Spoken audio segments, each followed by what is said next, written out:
que vous pesez chaque jour le bébé, il doit prendre à peu près 15 à 20 grammes par kilo par jour. Ça veut dire que vous lui avez apporté les calories nécessaires. Donc, le fait que j'ai dit qu'ils doivent reprendre le poids en 10 jours, ça, vous le savez mieux que moi, c'est à cause de la perte physiologique de la première semaine de vie.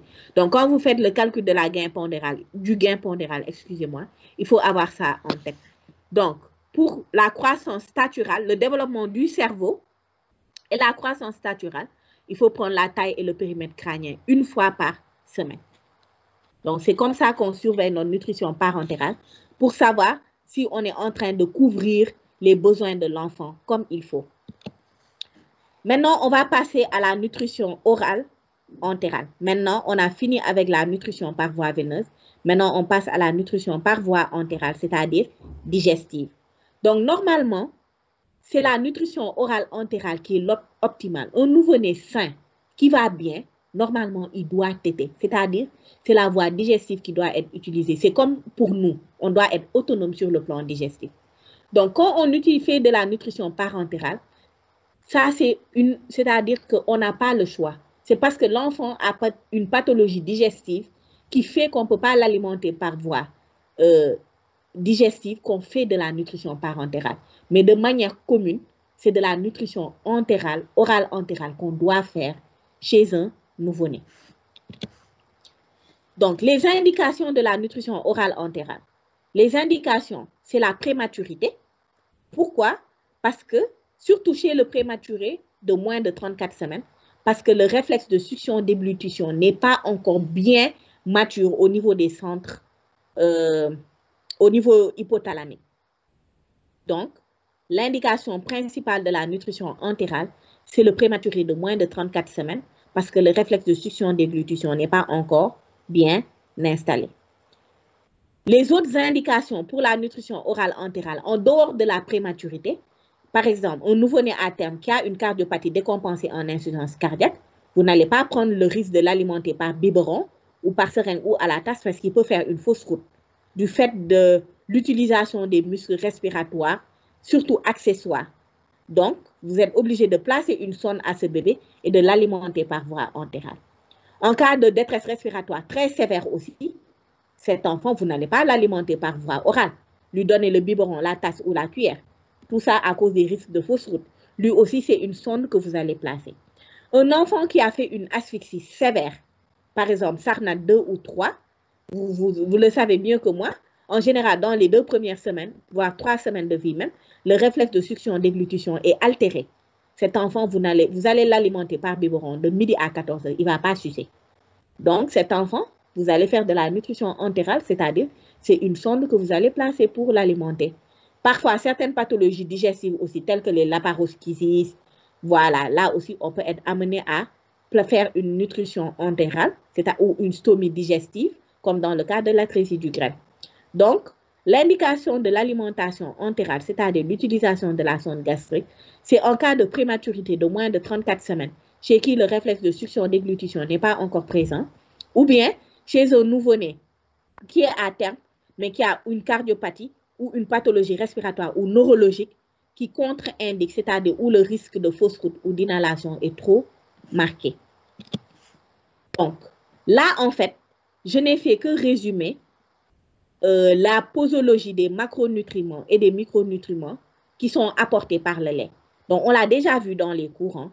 On a fait le cours de l'allaitement maternel. Vous savez mieux que moi maintenant la composition nutritionnelle du lait maternel et la composition du lait artificiel de premier âge et du lait pour prématuré. Donc là, c'est juste un tableau qui résume la composition, en fait, c'est-à-dire les besoins en grammes par kilo par jour ou en milligrammes par kilo par jour pour chaque macronutriment et micronutriment. Donc, les besoins ne diffèrent pas de celui de la nutrition parentérale. C'est la même chose. Les besoins caloriques, c'est 110 à 180 kilocalories par kilo par jour si on fait de la nutrition entérale. C'est la même chose que pour la nutrition parentérale.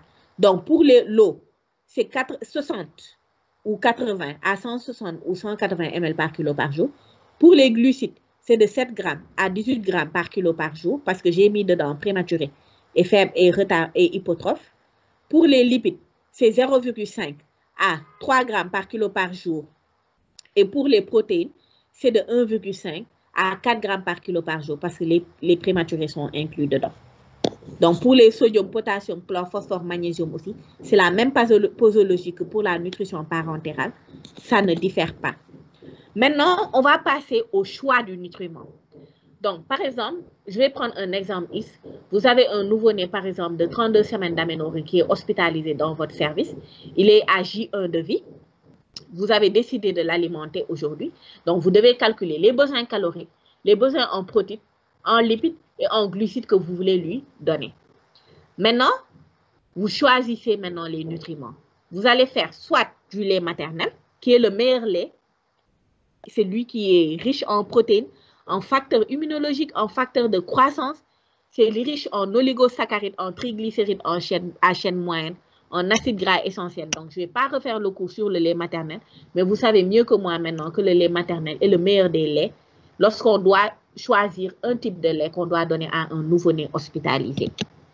Donc, en dehors du lait maternel, c'est-à-dire le lait de la mère même du nouveau-né, il y a ce qu'on appelle le lait féminin. Le lait féminin, c'est le lait d'une autre mère. Et ces laits sont stockés au niveau de ce qu'on appelle les lactariums. Et ces laits, c'est par exemple une mère qui vient d'accoucher, qui a une production lactée trop importante, genre qui a une hypergalaxie. Donc, au lieu de verser son lait, elle peut décider de donner son lait au niveau des lactariums pour que d'autres bébés puissent en bénéficier, c'est-à-dire des bébés dont les mères n'ont pas une production lactée suffisante. Je précise bien, ces lactariums, ils sont disponibles dans les pays développés. Mais nous, ici, si je prends le cas du Sénégal, qui est un pays à prédominance islamique, les lactariums, c'est-à-dire le fait de donner le lait d'une autre mère à un autre enfant, ne se conçoit pas. Pourquoi? Parce qu'il ne pourra pas y avoir de mariage consanguin, en fait, entre l'enfant qui a pris ce lait-là et la mère qui a donné le lait. Parce que dans ce cas, ils seront des frères de lait. Donc ça, c'est juste une parenthèse pour expliquer pourquoi, sur le plan islamique, on ne donne pas le lait d'une autre mère à un enfant. Donc c'est possible de le faire, mais dans tous les cas, il faut être sûr qu'une fois que ces enfants vont grandir, qu'ils ne vont pas se marier. Parce que dans ce cas, ils vont être des frères de lait. Donc ça va être comme de l'inceste. Donc si on en revient au coup, le lait féminin, c'est le lait d'une autre mère. Donc ce lait peut être donné cru. Donc lorsqu'il est donné cru, malheureusement, il y a des risques de transmission de certaines maladies, comme par exemple le virus de l'hépatite B. Parce que le virus de l'hépatite B et également le VIH, vous savez que ce sont des virus qui passent dans le lait. Excusez-moi. Ce sont des virus qui passent dans le lait maternel. Donc, en principe, le lait féminin cru ne se donne pas. Quand on dit lait féminin cru, c'est-à-dire cette femme-là, elle tire son lait et on prend le lait tel quel, on le donne au bébé. Donc, le lait féminin doit être pasteurisé. Donc, tous les laits qui sont dans les lactariums, ce sont des laits qui sont pasteurisés. C'est-à-dire, on leur a fait subir une pasteurisation à la chaleur pour tuer tout germe éventuel qui pourrait être présent dans ce lait-là. Maintenant, il y a ce qu'on appelle également le lait maternel ou lait féminin enrichi. Pourquoi on enrichit le lait maternel? On enrichit le lait maternel, normalement, les enfants prématurés ou qui ont un faible poids de naissance, on doit enrichir le lait maternel. Parce que le lait maternel, la teneur en calories qu'il y a dans 100 ml est trop faible pour pouvoir couvrir les dépenses énergétiques du nouveau-né prématuré. Je vous ai dit que le prématuré, ses dépenses énergétiques